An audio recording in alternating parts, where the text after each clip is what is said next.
ની શરૂઆત કરીશું। મહત્વના અને મોટા સમાચાર અરવલ્લીથી મળી રહ્યા છે। મેઘરજ તાલુકામાં ખાતરની અછતના કારણે ખેડૂતોને ભારે હાલાકીનો સામનો કરવો પડી રહ્યો છે। ત્યારે ખેડૂતો ખાતર માટે વહેલી સવારથી જ ડેપો બહાર લાઈન લગાવી હતી। ત્યારે જરૂરિયાત સમયે જ ખેડૂતોને ખાતર ન મળતા ખેતીમાં નુકસાનની સ્થિતિ સર્જાઈ રહી છે। ત્યારે ઘઉં, ચણા અને જીરું સાથે વરિયાળી સહિતના પાક માટે ખાતરની તાતી જરૂરિયાત છે।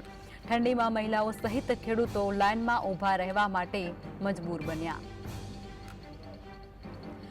संवाददाता राकेश फोन लाइन पर जोड़ाया छे।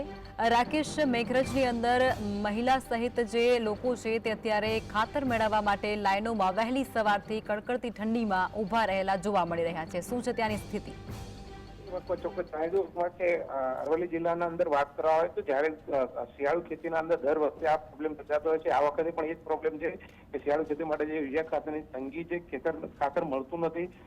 મોડ પિયત થયા ગયો અને સમય ખાતર નહીં મળે તો ખેડૂતોને નુકસાનનો વારો આવે છે।